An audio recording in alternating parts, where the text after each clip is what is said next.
क्यों मिला, दुख का कारण क्या है। क्योंकि कोई ना कोई दुख ही हमें गुरुओं पीरों संतों फकीरों के पास ले जाता है। और दुख को दुख दारू सुख रोग भी लिखा, और नानक दुखिया सब संसार भी लिखा गया।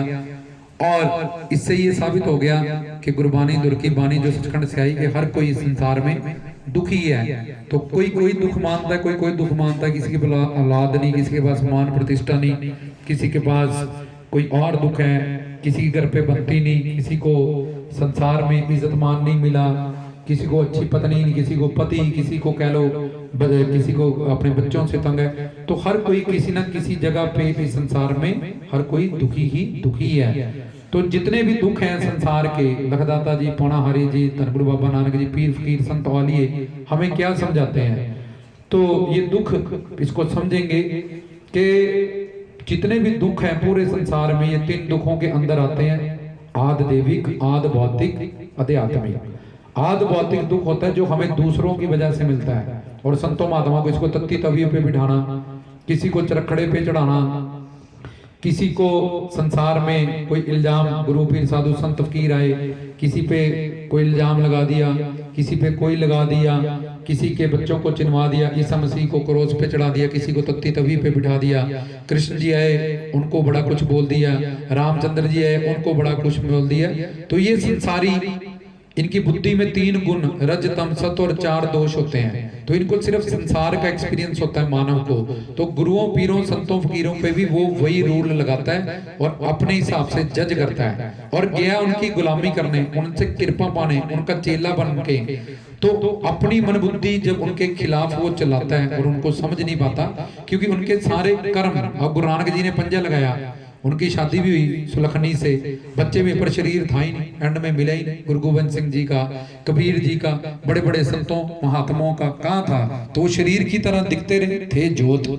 तो शादियां भी हुई, बच्चे भी हुए, 4 साहिबजादे भी हैं, और एंड में जोत शरीर मिले, क्योंकि उनके शरीर ज्ञान और प्रकाश से बना योग माया के कारण हमें नजर आता है। वो जैसे एक जेलर जेल में बैठा है, तो वो वहां का कैदी नहीं है, कैदी वहां के कैदी है। वो इस जेल में आया है, लेकिन वो वहां का कैदी नहीं है, वो हमें यहाँ से ले जाने आया है, हमारा पागलपन दूर करने आया है, हमारे दुखों को काटने आया है, हमें दवाई देने आया है, हमें सचखंड, सतलोक, जन्नत, खाने काबा, ये सब कुछ देने आया। तो औरों की वजह से जो दुख मिलते हैं, जब गुरुओं पीरों संतों फकीरों को, जब अवतारी पुरुषों को जो इस संसार में ये संसारियों से मिलते हैं, बाद में हम राधे राधे वाहेगुरु अल्लाह ये सब बहुत कुछ करते हैं, लेकिन जब वो अपने अवतार थे, गुरु रविदास जी थे, उनको चमार कह दिया, वो तो अवतार थे। जब उन्होंने 72,000 नाड़ियों को बाहर निकाला और दिखाया कि तुम एक जनेयू पहनने से अगर पवित्र हो, तो ये देखो 72 की 72,000 नाड़ियां बाहर निकाल के उन्होंने गंगा जल से धो के फिर मैं शरीर में डाल दी थी। चाहे कबीर जी थे, फरीद जी से, गुरु नानक थे, चाहे कोई अवतार हुए किसी भी धर्म में, पैगंबरों के हुए, विष्णु जी के हुए, तो सबके साथ ये संसारियों ने जो किया, ये आदि भौतिक औरों से, जहाँ संतों महात्माओं को मिलने वाला दुख, जहाँ तुम जा रहे थे कीर्तन में, रास्ते में तुम्हें ऐसा मच्छर काट लिए, तुम्हें डेंगू हो गया, तुम तो अच्छे काम के लिए जा रहे थे, ऑफिस में तुम बड़ा जोर से काम कर रहे थे, बड़ी ईमानदारी से, किसी ने चुगली कर दी तुम्हारे बॉस को, तुम्हारे कान भर दिए, तुम्हारी नौकरी जाती रही, तुम अपने साइड पे जा रहे थे, किसी ने तुम्हारा कोई कसूर नहीं था, एक ट्रक आया, उसने तुम्हें टक्कर मार दी। ये आदि भौतिक दुख, सारे दुनिया के कुल जमा टोटल दुख 3 दुख में आ जाते हैं। उसमें से पहला आदि भौतिक, जो औरों की वजह से हमें मिलता है, जिसमें हमारा कसूर नहीं होता। जब गुरुओं पीरों संतों को हम संसारी लोग, उनकी समझ, क्योंकि उनमें योग माया, तुम में 2 चीजें हैं, एक माया का ये शरीर और एक आत्मा। गुरुओं पीरों संतों के पास 3 चीजें हैं, योग माया शक्ति, और ये माया उनके अधीन है, उनके अंडर है, वो माया के अंडर नहीं है, वो अकाल है, अकाल पुरख के बंदे हैं, काल उनके अंडर है, माया उनके अंदर है, काम क्रोध लोभ अहंकार उनके अंडर है, वो कर्म योगी हैं, कुछ भी कर्म करते हुए वो अपनी योग पर्सनालिटी में रहते हैं, वो अपनी योग पर्सनालिटी से शब्द स्पर्श रूप रस गंध, उनकी सेवा परमात्मा की ही सेवा है। वो कोई भी लीलाएं करें, काम की, क्रोध की, लोभ की, मोह की, अहंकार की, 14 जंगे लड़ी, और भाई कन्हैया जी को गुरु गोविंद सिंह जी ने कहा पानी क्यों पिलाता है कल्ला, मलम पट्टी भी लगा, देखो कितनी दया करुणा से है। क्यों? फोड़े को काटना है, बंदे को नहीं काटना।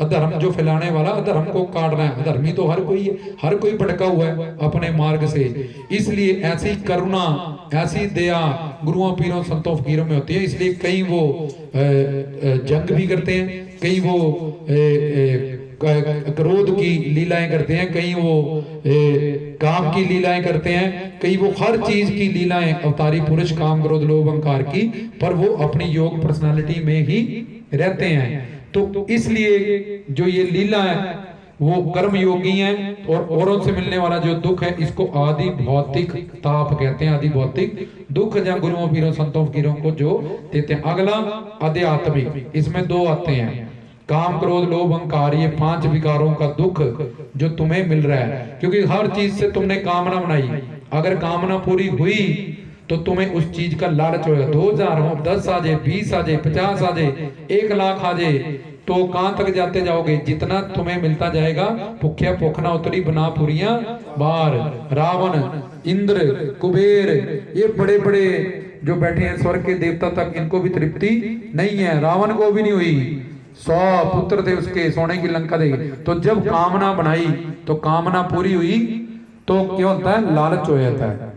और जिससे लोभ हो गया, वो चीज जब दुख होती है, हमसे बिछड़ती है, थोड़ी दूर होती है, हमसे उलट बिहेव करती है, तो फिर हमें अहंकार, ये मेरा है, मेरी कोठी, मेरा कार, मेरा पर्स, मैं का। जैसे मैं बोलूं मेरा मोबाइल, तो मैं मोबाइल थोड़ू हूं। जहां भी मैं कहा लगा है वो तेरा नहीं है। ये शरीर भी एंड में यहीं पे जब्त कर लिया जाएगा। इसके साथ किए गए कर्म, बनाए गए रिश्ते सब यही नश्वर है, खत्म हो जाएंगे। तो हम आत्मा का कल्याण करने के लिए आए हैं। तो ये काम क्रोध लोभ अहंकार का जो अज्ञानतावश हम हर जगह जहां भी जाते हैं, जिसको भी मानते हैं, कोई ना कोई कामना रखते हैं, तो वहां निष्काम प्रेम करना है। उसको ईश्वर और सर्वज्ञ जानते हुए, सर्व अंतर्यामी, गड़गड़ के अंतर की जाने, भले भले की पीर पिछाने। तुझे विश्वास ही नहीं उन पे, तू अपना दिमाग ज्यादा चला रहा है, और किसी ना किसी कामना, तेरी एक कामना पूरी हो जाएगी, दूसरी नहीं होगी, तीसरी नहीं होगी, फिर कभी इधर भागेगा, कभी वहां जाएगा, कभी वहां जाएगा, सब जगह। क्योंकि तू भटका हुआ है, तेरी मन बुद्धि को सही ज्ञान नहीं मिल रहा, इसलिए तूने यहाँ भी कमी निकाली, और वहां से नहीं हुआ, मैं इसलिए यहाँ आ गया। अब तो पर दोष देखा तूने उस दरबार में, उस राधे इष्ट में, गुरुओं पीरों सिद्धों संतों फकीरों में, इसलिए तो नाम अपराध में आ गया, गुरु दोष में आ गया। तो ये काम क्रोध लोभ मोह अहंकार का दुख। और आदि भौतिक बता दिया तुम्हें, आध्यात्मिक में 2 होते हैं, ये काम क्रोध लोभ अहंकार का दुख। और वात पित्त कफ से, आयुर्वेद के हिसाब से खाना पीना सोना उठना बैठना नहीं, आयुर्वेद की नॉलेज नहीं रखना, अपने शरीर को कैसे तंदुरुस्त रखा जा सकता, प्राणायाम एक्सरसाइज वगैरह नहीं करना, कुछ भी खाते रहना, मैदे से बनी हुई चीजें। तो ये अपना शरीर का ढांचा, जब माँ के पेट से आए थे बिल्कुल सारे फिट थे, किसी को शुगर नहीं था, किसी को बीपी नहीं था, कोई इतना बीमार नहीं था, कोई बीमारियां, ये सब यहाँ पे लगी हैं। क्यों? क्योंकि वात पित्त कफ अगर बिगड़ जाए तो 148 लोग में लगते हैं। तो हमने ऋषि मुनियों ने हमेशा आयुर्वेद को, चाहे गुरु थे, पीर थे, संत थे, महात्मा थे, इस्लाम में नमाज पढ़ती हैं तो योगा करवाते हैं, बार बार उठते हैं, बैठते हैं, इधर को घूमते हैं, इधर को घूमते हैं। ये क्या है? नमाज का पढ़ना एक्सरसाइज, इबादत प्लस एक्सरसाइज के लिए। ऋषि मुनि प्राणायाम, अष्टांग योग, जिसमें भी तुम जाओगे, गुरुद्वारे में सेवा करते हैं, तंदुरुस्ती मिले, बर्तन मांजते, सिर को फिटनेस रहे, गुरु प्यारी संगत की सेवा करते हैं। तो हम कहीं भी जाएंगे तो वहां हमें इस शरीर की तंदुरुस्ती, क्योंकि अगर सेहत है, ये शरीर कायम है, तभी भक्ति करेंगे, सेवा करेंगे, तभी घर परिवार संसार ये सब कुछ अच्छा लगेगा। तो ये आध्यात्मिक में आद देविक और आद भौतिक, आद देविक और आध्यात्मिक। आद भौतिक बता दिया, औरों से मिलने वाला, और आद आध्यात्मिक में काम क्रोध लोभ मोह अहंकार, ये अंदर के विकारों का कारण क्या है? कामना। तुम जहां भी जा रहे हो, अगर कामना छोड़ दोगे, काम से ही क्रोध, क्रोध से फिर काम से क्रोध बनता है, क्रोध से बुद्धि का नाश हो जाता है, और जिसकी बुद्धि का नाश होता है उसका सर्वनाश होना, उसका पतन होना निश्चित है।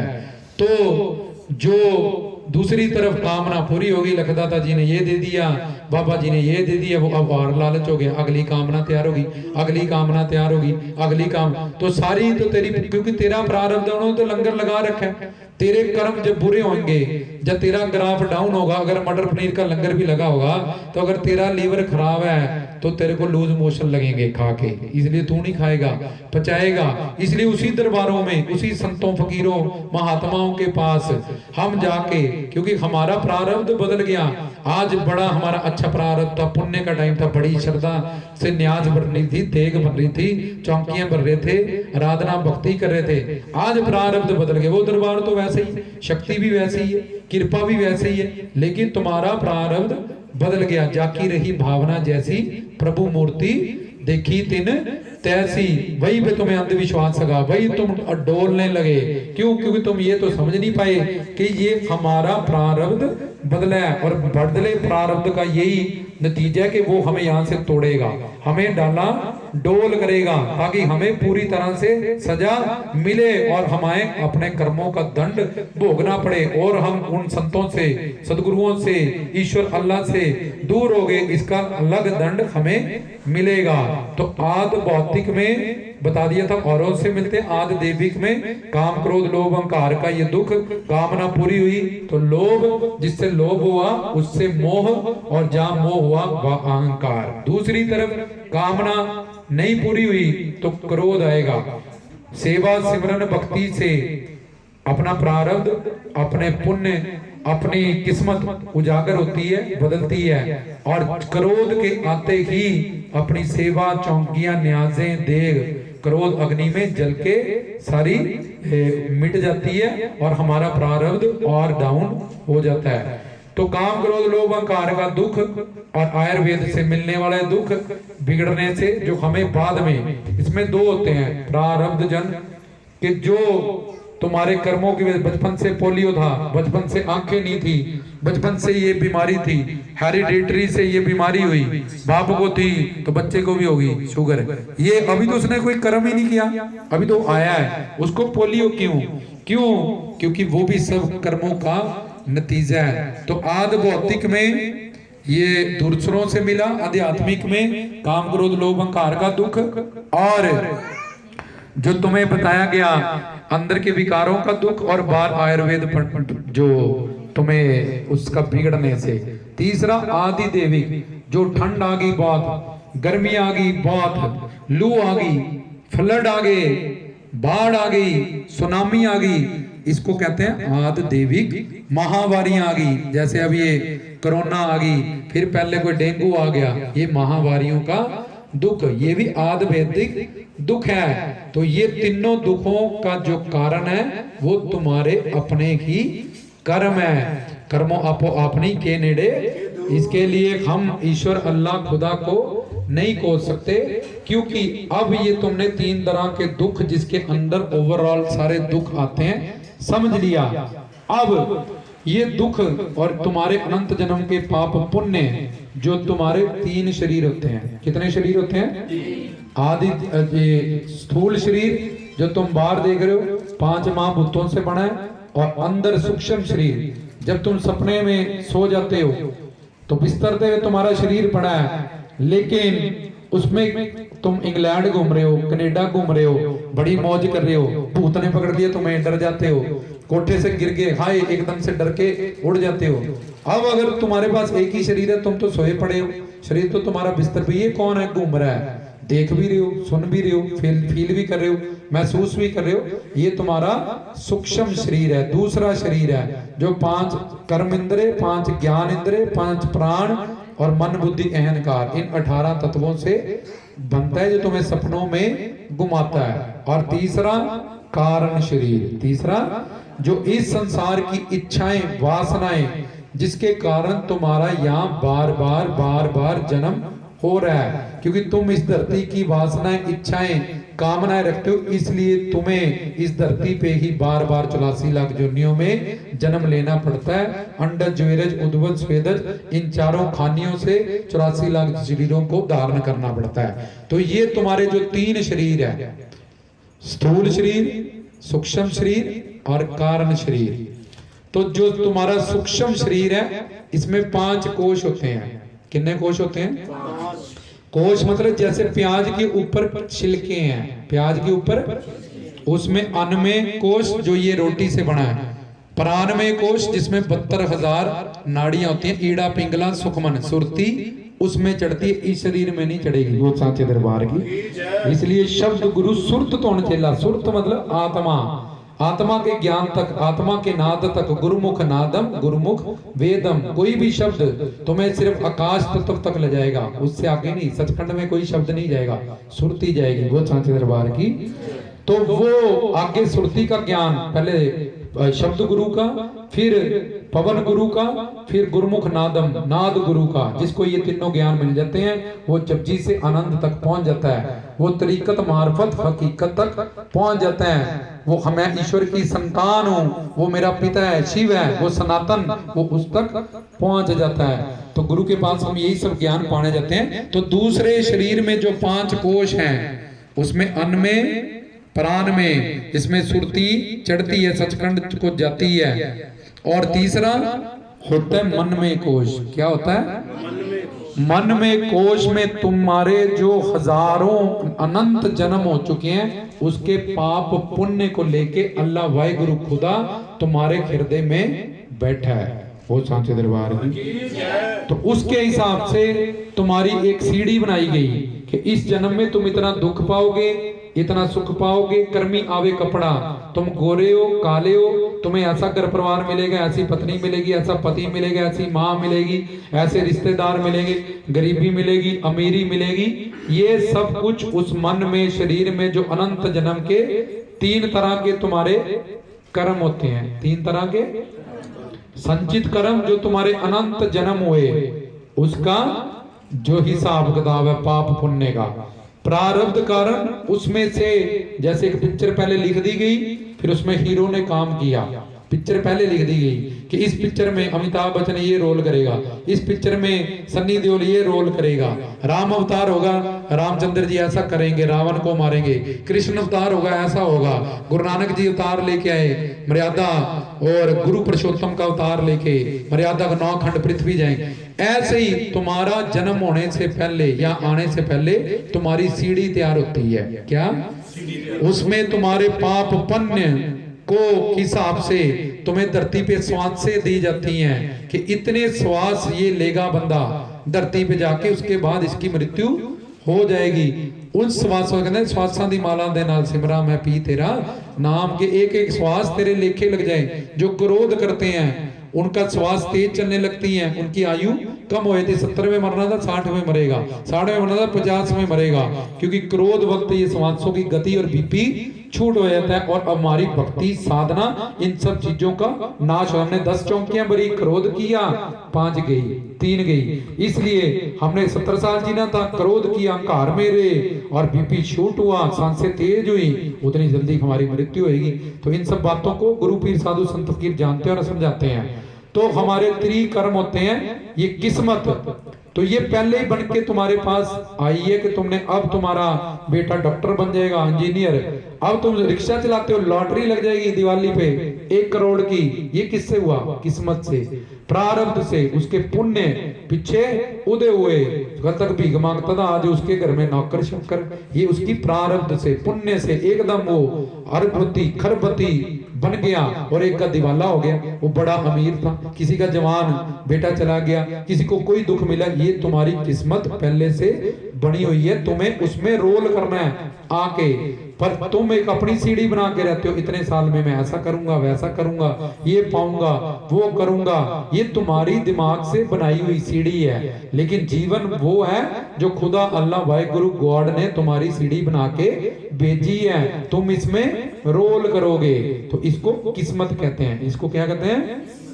और इसको पहले बताए संचित जो अनंत जन्म के कर्म है, दूसरे प्रारब्ध जिसको तुम किस्मत। तो ये किस्मत तुमने बनाई है अपनी, अल्लाह खुदा ने नहीं बनाई। उसने तो जो तुमने कर्म किया, गावे को तान होवे किसे तान। वाहिगुरु कहता है मैं तो तेरे कर्म को फल में परिवर्तन करता हूं। कि इतना कीर्तन सुना, इतना गुरु से ज्ञान पाया, इतनी उनकी पूजा आराधना की, इतना अनुकूल रहा, इतनी कृपा तेरे पे होनी चाहिए। इतना तूने भक्ति दान दिया था, नहीं तो ये कीर्तन तुमने सुना कौन याद रखेगा इसको? अल्लाह खुदा की इतनी चौकियां, इतना प्रवचन, संतों महात्मा को इतना दान इसने किया था, इसको मनुष्य बनाया जाए। तो ये किस्मत। और तीसरा क्रियामान, जो तुम आज कर्म कर रहे हो। आज इसका फल तुम्हें आगे मिलेगा। तुमने बुरा कर्म किया था, आज दुखी हो, अब तुम्हें समझ में होगी, तो आज से अब से तन मन धन से सेवा करो, सिमरन करो। तो ये 3 शरीर और 3 कर्म और आदि दैविक आदि भौतिक अध्यात्मिक, ये 3 दुख तुम्हें बताएंगे। अब इसका निवारण, सब रोगों की औषध नाम, नाम सिमरन भजन। क्योंकि ये पाप कहां जमा है? मन में। मन में शरीर तुम्हें बताया अभी, मन में कोश में, तुम्हारे दूसरे शरीर में जो तुम्हारा दूसरा कोश है, तीसरा कोश है, उसमें तुम्हारे ये पाप पड़े हैं। अगर तुम सिमरन में ध्यान नहीं जुड़ोगे, मन नहीं जुड़ोगे, वो सिर्फ शारीरिक होगा, वो तुम्हारी रचना तो थोड़ी देर के लिए। सिमरन मन जोड़ने को कहा, क्योंकि मन में पाप पड़ा है, मन में वो कर्म जुड़े हैं, मंदिर, मन के अंदर जाना है, तब उनको वहां से नष्ट करना है। सब रोगों की औषध नाम, नाम की दवाई से। अब नानक दुखी है, सब संसार समझ लिया, सब दुखी है। और तो आपको बताया गया गुरुवाणी के माध्यम से बहुत सारी बातें। और दुख दारू सुख रोग पे, दुख एक दवाई है। तो अब सुख कैसे मिले? इससे उलट, सिमरो सिमर सिमर सुख पाओ। जिसने सिमरन किया, सिमरन मन ने करना है, मन ने उससे जुड़ना, क्योंकि बंधन मोक्ष का, दुख सुख का, 84 लाख योनियों का, इसमें भड़काने का, स्वर्ग नरक का जो कारण है वो मन है। क्या है? तो मन तो ज्योत स्वरूप है। जिसने अपने मन को साध लिया, ये बात को समझ लिया, और मेरा तो टाइम ही खराब है, मैंने ईश्वर का पता नहीं क्या बिगाड़ा था, जब टाइम आएगा तब हो जाएगा। जो ऐसी बातों में रहते हैं उनका भला कभी भी नहीं होता। जो गुरु से ज्ञान पा जाते हैं, तो सब रोगों की औषध नाम। जब हम नाम पढ़ते हैं, सिमरन करते हैं, उसमें जुड़ते हैं, तो अंतर्मुखी होते हैं। तो वो हमारे मन में धीरे धीरे फिर सुरती में रूह तक हम उतरने शुरू होते हैं। तो फिर अल्लाह अल्लाह, जब वाहेगुरु वाहेगुरु, जब राम राम, जब गुरु का दिया हुआ मंत्र, जिसमें सब शक्तियां आके समा जाती हैं। अब देखो, हम देवी देवताओं को अगर मंत्र पढ़ेंगे, तो देवी देवता की जितनी पावर है, जिस लोक तक वो है, वहां तक तुम्हारी सुरती चले जाएगी। पर ये हिसाब किसने रखा है तुम्हारे अंदर? अकाल पुरख ने। 2 काम अकाल पुरख खुद करता है, शिव पिता परमात्मा, किसी को नहीं देता। सृष्टि बनाना, उसकी रक्षा करना, उसका प्रलय करना। एक ओंकार, ओंकार मतलब अकार ओकार मकार, कि ये तीनों काम अल्लाह वाहिगुरु गॉड कहता है मैं करता हूं, और तेरे कर्मों का हिसाब भी मैं रखता हूं, तेरी किस्मत बनाता हूं, तुझे उसका फल मैं भोगने को देता हूं। किसी संत से भी वो ये काम नहीं कराता, किसी अवतारी पुरुष से भी नहीं करता। तो हिसाब किसके पास हुआ? अकाल पुरख, भगवान के पास, ईश्वर के पास। और भगवान से बड़ा कौन? गुरु। इसलिए गुरु का दिया हुआ मंत्र उस पापों को नष्ट करता है। जब हम गुरु को, चाहे गुरु ने मरा मरा बोल दिया हो, क्योंकि गुरु की जबान से जब वो मंत्र मिला, चाहे तुमने पहले सुना ही क्यों ना हो मंत्र, पर अब गुरु ने बोल दिया। जैसे गोली हाथ से मारो किसी को तो कुछ नहीं होगा, बंदूक से मारोगे तो मर जाएगा। वो चाचे दरबार सच्चे सतगुरु दा। इसलिए गुरु बनाना, गुरु मंत्र लेना, गुरु शिक्षा दीक्षा करना, गुरु का प्रवचन सुनना। लखदाता जी ने कहा जिक्र करो, इसमें आजम गुरु से जाके शब्द प्राप्त करो। अल्लाह अल्लाह अकबर, जो भी तुम्हें कलाम दे, कलाम मतलब कला, ईश्वर से जुड़ने की। इसलिए एक ओंकार सतगुरु प्रसाद, गुरु की प्रसाद कृपा से कर्मखंड, फिर सरमखंड कर्मखंड सचखंड जाना है, तो गुरु की कृपा से जाओगे। गुरु की कृपा से जो ज्ञान मिलेगा, ब्रह्म ज्ञानी आपो नर नकारा, ब्रह्म ज्ञानी का सगम आकार है, वो अंदर से महात्मा है, उसको बाहर से ना जज करो। नानक तेहा कोई ना सुझाई, जे तिस गुण कोई करे। जो कोई महात्मा है तो बोले हमारी तरह खाता पीता उठता बैठता सोता है, ऐसा नहीं। वो महान पुरुष है, वो महात्मा है, उसके अंदर ज्योत है, वो ईश्वर अल्लाह खुदा का कोई अवतार है महात्मा के रूप, जब उसको पा चुके हैं। भाई लैना जी की तरह, मीरा की तरह, और नानक जी की तरह, फरीद जी की तरह, कबीर जी की तरह, रविदास जी की तरह। तो आज आपने समझा 3 दुख आदि देविक, आदि भौतिक, आदि आत्मिक। तो 3 शरीर और काम पे तुम दुखी क्यों हो? क्योंकि ये संचित कर्म तुम्हें भोगने पड़ रहे हैं, और जितना तुम भोग रहे हो आगे उतना ही कर्म कर रहे हो, उतने ही बंधते जा रहे हो। तो इस सब से निकलने के लिए गुरु चाहिए, कामल गुरु चाहिए। श्री गुरु ग्रंथ साहिब में बताएगी सच्चिदानंद स्वरूप है, कुरान शरीफ में बताई गई वो निराकार, निर्गुण, निर्विशेष। और उसके बाद अलग अलग भक्तियां, रज, तम, सत, ये निर्गुणा भक्ति। फिर साकार भक्तियां होती हैं, विष्णु जी की भक्ति, शिव शंकर जी की भक्ति, आदि शक्ति दुर्गा जी की भक्ति। तो हम अगर गुरु भक्ति करते हैं तो सबसे बड़ी, इन सबसे बड़ी है गुरु भक्ति, वो सांचे दरबार की। और गुरु भक्ति जो करता है उसको सब भक्तियों का फल मिल जाता है। गुरु ब्रह्मा, और ब्रह्मा के ऋषि मुनि सारे संतान हैं। विष्णु, विष्णु के सारे अवतार हुए। शंकर जी के अवतार अश्वत्थामा, ऋषभ, दुर्वासा, और ये शंकर जी के हनुमान जी, बाबा बालकनाथ। तो ये गुरु ब्रह्मा, गुरु विष्णु, गुरुदेव, गुरु साक्षात पर ब्रह्म। ब्रह्म मतलब ज्योत, जो सचखंड में विराजमान है। गुरु साक्षात पर ब्रह्म, तस्मै गुरुवे नमः, ऐसे गुरु को प्रणाम है। तो गुरु मंत्र में, गुरु भक्ति में हमें सारी भक्तियों का फल मिल जाता है। जैसे जड़ को पानी लगाओ तो सारे पौधों को, सारे पेड़ को अपने आप पानी लग जाता है। मीरा ने क्या की? गुरु रविदास जी की भक्ति बताई हुई भक्ति। शबरी ने क्या की? भाई लाना जी ने क्या की? गुरु नानक जी की बताई हुई भक्ति। कबीर जी ने क्या की? रामानंद की बताई हुई भक्ति। लखदाता जी ने क्या की? गौस जी ने क्या की? गौस की बताई हुई भक्ति। बाबा बालकनाथ ने क्या की? गुरु दत्तात्रेय जी की बनाई हुई भक्ति। गुरु नानक जी ने क्या? आदि गुरु, जुगाद गुरु, उस आदि गुरु का भेजा हुआ फरमान भक्ति।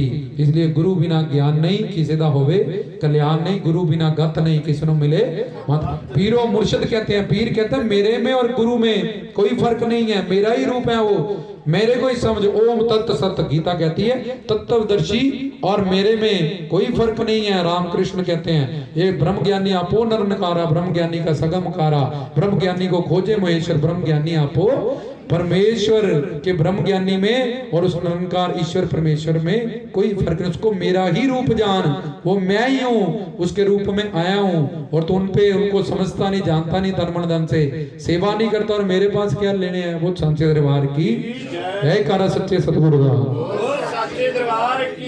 तो अब मन जब सिमरन में नहीं जुड़ सकता 24 घंटे, क्योंकि उसको आदत नहीं है। एक बच्चे को स्कूल छोड़ाओ तो बोलेगा ले, कल तक मम्मी ने गोद में उठाया था, बड़ा, कभी बुआ उठा रही थी, मक्खन मलाई खिला रही थी, मुझे स्कूल में छोड़ दिया।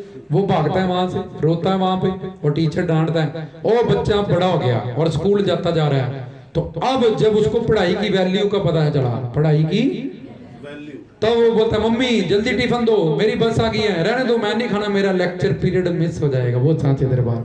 वही बच्चा जो स्कूल जाने से भी एतराज करता था, आज वो बच्चे को इतनी रोटी की भी चिंता नहीं है। क्यों?